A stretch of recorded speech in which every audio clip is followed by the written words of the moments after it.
All right, let's kick things off with a statistic that honestly stopped me in my tracks. Half, exactly 50% of the entire world's habitable land has already been converted into farmland. Let that sink in for a second. It's a staggering reality, and it fundamentally changes how we need to look at our planet. I mean, we aren't just taking up massive amounts of physical space here. Global agriculture is currently responsible for 14% of global greenhouse gas emissions. So the very act of growing our food is literally one of the primary drivers of climate change. We are pushing our planetary boundaries to the absolute limit, just to feed ourselves. Welcome to today's Explainer. We are unpacking what is essentially a survival guide for our planet, the blueprint for a green Earth. We're going to go on a bit of a journey today.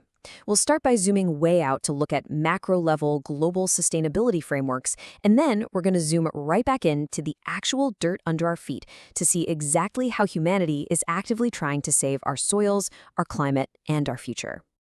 Okay, let's dive into this. Here is our roadmap for the Explainer. 1. The limits of our Earth. 2. A global survival game plan. 3. The future of farming. 4. High-tech and natural solutions. And 5. The policy reality check. So, starting off with Section 1, the limits of our Earth. Unsustainable realities. 12 million. Every single year, thanks to unsustainable agricultural practices, we are losing 12 million hectares of land to desertification. That means perfectly good, life-sustaining land is just turning into dry, barren, completely unusable desert. To put that into perspective, that's an area roughly the size of the entire state of Pennsylvania just turning to dust annually. And there's no way around it. If we keep up this relentless pace, by 2050, another 120 million hectares of natural habitat will be wiped out and converted into farmland just to keep up with human demand. That means more deforestation, more habitat loss, and a really severe threat to global biodiversity. Moving right along to Section 2, a global survival game plan from Malthus to the UN. You know, humanity's anxiety over having enough resources to survive isn't exactly a new phenomenon. Way back in 1789, Thomas Malthus gave us this mathematical warning that while food grows arithmetically, population grows geometrically. Basically, he was saying we were going to eat ourselves out of house and home. Fast forward a bit to 1972, and the Stockholm Conference finally put sustainable development on the international map. And this wasn't just another meeting. It was the spark that built incredible momentum, leading directly to the famous 1992 Rio Earth Summit, which really fundamentally shifted how nations view environmental policy. Ultimately, this decades-long effort culminated in 2015, when the United Nations officially launched the 17 Sustainable Development Goals, giving us a unified global playbook. So the crucial point we need to ground ourselves in is this exact definition, which was coined by the historic 1987 Brundtland Report. It states that sustainable development is development that meets present needs without compromising future generations' ability to meet their own. It's an incredibly elegant, simple concept, right? But actually executing it in a real world driven by immediate, often highly aggressive economic demands, that's a different story. You're constantly fighting this massive tension between the profit you need today and the planet you need tomorrow. To try and actually hit that delicate balance, the UN's Agenda 2030 organizes its strategy around 5 overarching themes. They're often called the 5 Ps. Every single one of the 17 Sustainable Development Goals ties back to empowering people, protecting our planet, ensuring prosperity, fostering peace, and building global partnerships. It is the ultimate holistic strategy because, let's face it, these aren't isolated buckets. You simply cannot have true planetary health without global peace. And you definitely can't have lasting economic prosperity without building strong global partnerships. They are very much an all-or-nothing package. Which brings us to Section 3, the future of farming, translating global goals to the soil.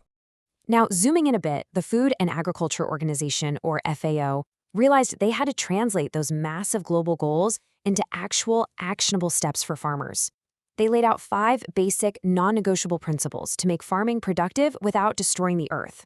First, farmers must ruthlessly improve resource efficiency, basically getting more crop per drop of water. Second and third, they absolutely must protect both the welfare of rural communities and the natural resources those communities rely on. Fourth, there has to be responsible governance.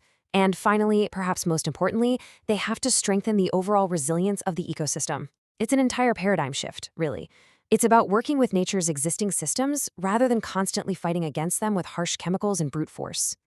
All right, Section 4, High-Tech and Natural Solutions, Innovation in Agriculture. In this brilliantly illustrates the two wildly different paths we're taking to solve this crisis. On one hand, we have zero-budget natural farming. This is an approach entirely focused on zero external chemical costs, relying solely on local ingredients like earthworms and cow dung, which is essentially nature's original free fertilizer, to rejuvenate the soil. It's highly accessible and deeply, deeply traditional. On the complete flip side, we have vertical farming. This is a highly engineered, high initial cost system straight out of science fiction.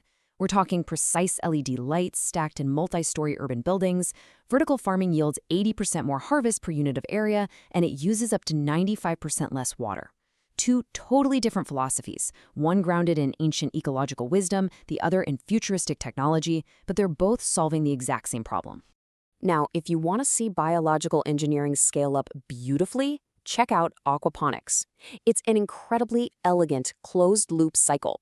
You start with a fish tank, where nutrient-rich fish waste flows directly into a biofilter. Inside that filter, beneficial bacteria go to work, converting that raw waste into a really powerful natural fertilizer.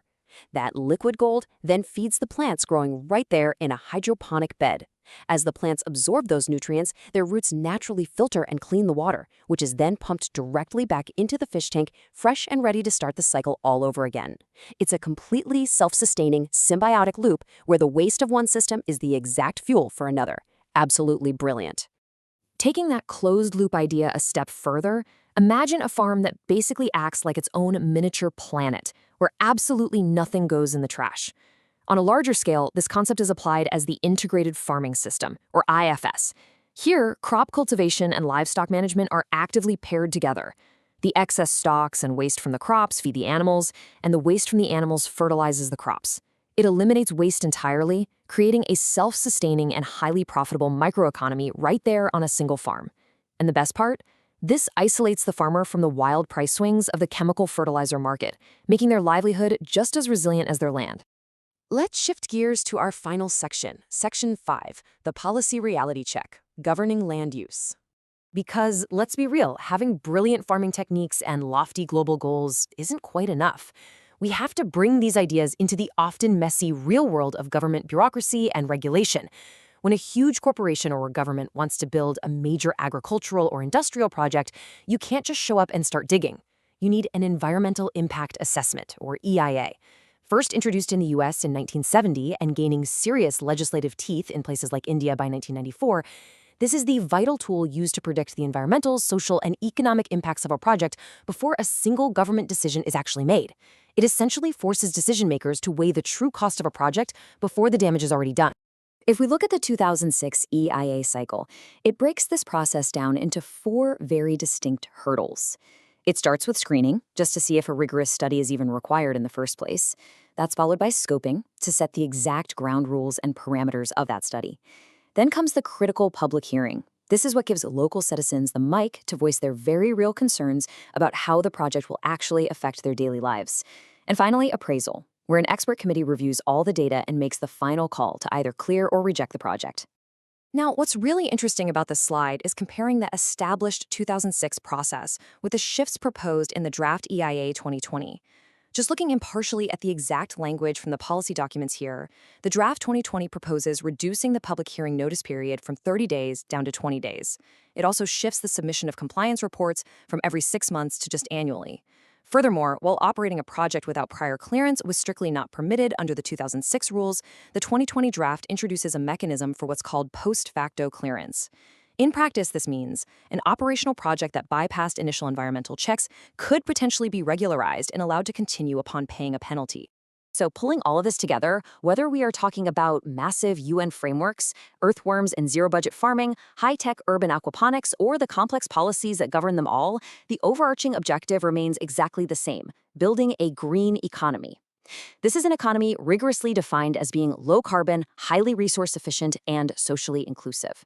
It's an economy that recognizes our planet's hard physical limits and actually designs our growth to fit safely within them. Which leaves us with a pretty massive final thought to ponder as we look at the path ahead. How do we, as a global society, successfully balance the urgent, very real need for economic growth with the absolute, non-negotiable necessity of preserving our ecosystem? It really is the defining challenge of our era. Thank you so much for joining me for this explainer. Keep asking the hard questions, and I'll catch you next time.